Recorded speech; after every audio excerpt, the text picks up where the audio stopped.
لما عنتي ناي بارخنا ناي هاريا عرقي كايديو مالتيو تحاسبوني كم حساب متن كعرق اليوم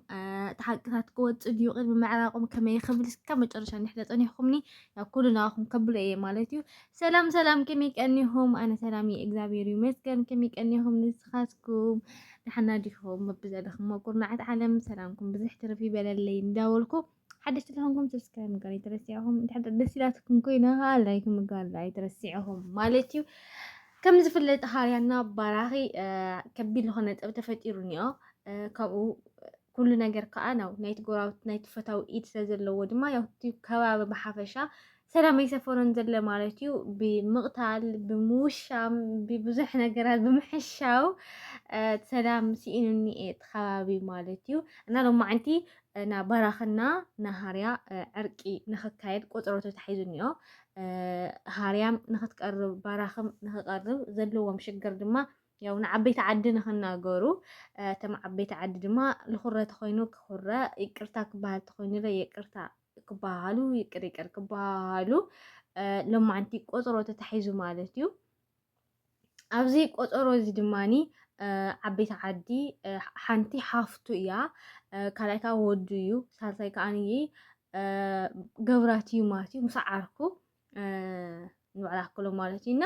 لما عندي نخرقوا شو قلنا نختحز كل نجار تسواسيوم كم زي كوين هالو دما جورات فريحو مالتيو فريحو ششت أزليو إننا نمتاي نحدي لكم كينكم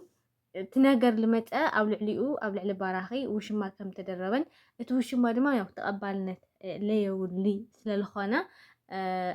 توش ما دما جورات سلالخانة سلزي تنجر زنقالن منقليون كبعلو سلالخانة كيدوها أنا هشمجل ودما كم سبيت توشمات اللي نحد عيلو لمولسلو ملسي يو ليوان حقينكا تناجرو نجارات دي ولا جلجلت نيا وعلوس انتنا لوي مثلني تقلب بهال نيا أف النجار دي الخانة النجار بتشتت أو على غيرنا ስለዚህ ከምቲ ጭዋ ሰብ ኮይንካ ሲ ክትናገር ወይ ክትረድእ ወይ ከዓኒ ክትስምዕ ምናምንስ ኣይትኽእልን ኢኻ ብሓፂሩ ማለት እዩና لما دماني يعني جورات أكيد نيلو عج أكيد نيلو تخنك خبها كله نحد أخيد خوينا من الوقت سمع نحد أوهنو قتلني بس لازم كابز قتلني جزايت ستيرة وما نحشن نيلو عاركو جن كل أشي أو جزا خان حط أمي كهوين كا من الوقت نسو قد إيل نخطر قديها قناة كورو الخاص لازم لك مرتي كتكيد لك عيلات إيلو ومالتيو ودنا حفتو نبارا خدماني بتعمتنا نيدوم سبب نبأسي يتم ندخده نعلق جنسي كابزي أنا بزي أنا ممتع جبرات حكي له أويلا بدعمي كوريا مالتيو لحال دبا ما يجرش علي عاركو أمينو كما تخم زلوا نحد أتحاب يخونو وتقول لي شجر كفتر كم زخونة نجر ومالتيو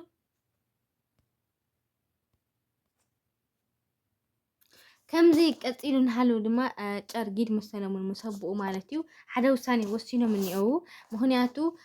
አቡን ጨርጊድ ሓውስ እዩ ሓውስ አነ ድማኒ ብሰብዩ ተቀቲሉ ማለትዩ ስለዚ ቀታል ሓው ድማኒ ያው በረሃ እዩ ልብል ሓሳብ ይሕዝንዮ ምክንያቱ ንሓው ዝቀተለ በረኻ ስለ ዝኾነ ሓው ልሞተ ድማኒ ብኢድ በረኺ ኢሉ ስለ ለኣምን ሓው ድማኒ ምስጥራት ክነግረካ ኢሉ ስለ ሓሲብዎ ዝነበረ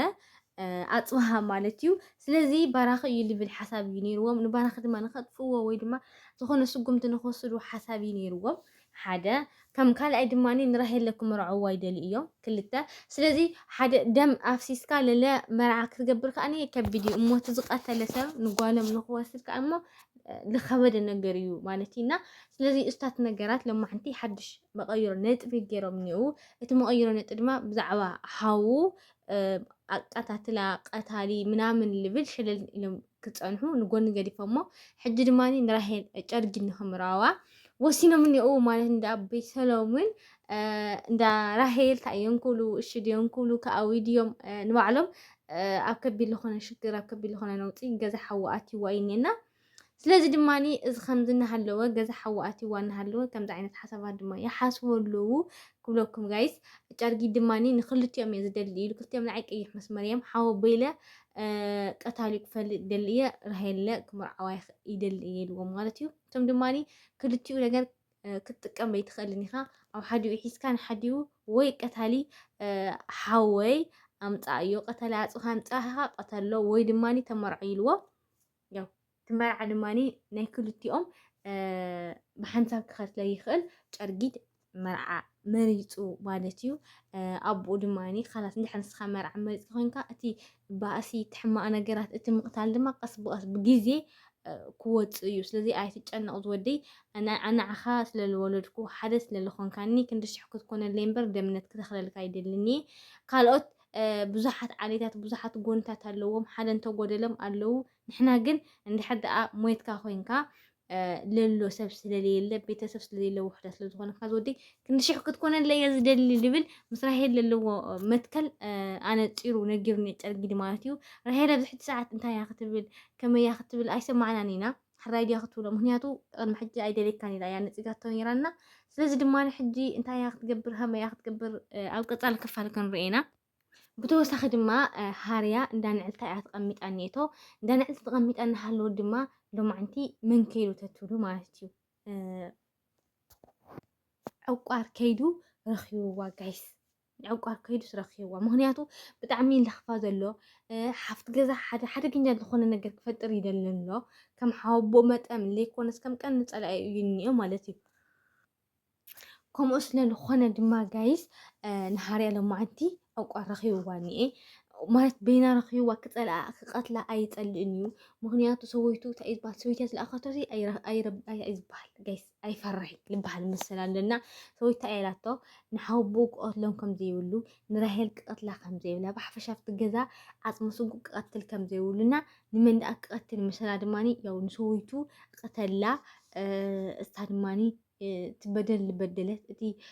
ሕማቕ ነገራት ዝገበረት ሕማቕ ሓሳብ ሓሰበት ሰወይቱ ስለዝኾነት ሰወይቱ ትቀተል ልብል ሓሳብ እያ ምፅያትሉ ነይራ ቅድሚ ሕጂ ጋይስ ኣብ ዝሓለፈ ክፋል ነጊረኩም ነይረ እየ ሕጂ ድማኒ ንሱ ድማኒ ንጓሎም ክቐትል እና ክልቲኦም ሓዘንተኛታት ንክኾኑ እምበር ተቐቲላ ንክትዓረፍ ምርጩን ሕሪኡን ከም ዘይኮነ እዩ ነጊርዋ ነይሩ ማለት እዩ ያው ምስ ግዜ ጉዳይ ግን ናይ እግዚኣብሔር ነገር ናይ እግዚኣብሔር ፍቃድ ስለዝኾነ ድማ ያው ወሊዳ ኣብቲ ከይተባፅሐ ድማ ሓዳሮም ይወፀለው ማለት ኢና ያው ምስ ግዜ እንታይ እዮም ክገብሩ ከመይ እዮም ክገብሩ ክረአዩ ክሽዕቱ ግን እንታይ እዮም ክገብሩ ከመይ እዮም ክገብሩ ኣብ ቀፃሊ ክፋል ዋላ ይረአ እምበር ዕቋር ብጣዕሚ ተናዲዱ እኒአ ካሃርማ ምናምን ኣይፀልኢ ቀሪብዋ እዩ ኣፈራሪሕዋ እዩ ከም ጓና ከም ሰበይቲ ዘይኮነስ ከም ካሊእ ባዕድ ሃገር ዝመፅእ ዜጋ እዩ ገይርዋ እኒኦ እና ሎማዓንቲ ያው ኣብዝታት ነገራት ተወዲእኒ ኩሉ ነገር ተወጢን እኒኦ እንዳ ጨርጊድለ ሕድገት ገይሮም እኒአው ምስ ግዜ ፍታሕ ምስ ግዜ ነገራት ክስ ዘይብሉ ንተከታተሉ ኣብ ዝወፅእ ዘረባታት ኣብ ዝወፅእ ቃላት ንክከታተሉ ወሲኖም እኒአው ማለት እዩ እንዳ ባራኽም ምስ ሰወይቱ ንክዓረቕ ሰወይቱ ናብ ገዛ ክትመፅእ ከም ዘለዋን ሽማግለታት ድማኒ ንዝታት ነገራት ኣስተኻኺሎም ክቕበልዋ ከም ዝኾኑን ሎማዓንቲ ተበሲሮም ማለት እዩ ምን ዝበሃል ባራኽም ክኸይድ ይሓሰበ ነይሩና ከይዱ እኒኦ ናብቲ ገዛ ኣብ ቀፃሊ ክፋል ድማ ተዓሪቖም ድዮም ኣይተዓረቑም ባራኽና ምስ ሰወይቱ ክደኩም ይደሊ ማለት እዩ ገብራት ከ ኣብዚ ዕርቂ ተሓዊሹ ድዩ ኣይተሓወሰን ከመይ ገይሩ ነቲ ገዛ ሓዊ ኣቃፂሉ ሱቕ ድዩ ክብልሲ ወይስ ከምቲ ዝላ ነበረ ንዕድ እምበር ዋላ ሒዘክ ክጠፍእ እየ ምናምን ልብላ ነበረ ነገራት እሱ ኸ ሕጂ ክጥቀመሉ ድዩ ክግልገለሉ ድዩ ልብል ኣብ ቀፃሊ ክፋል ክንረኽቦ ኢና ማለት እዩ ክስካብ ሽዑ ግን ሰሰናይ ንዓኹም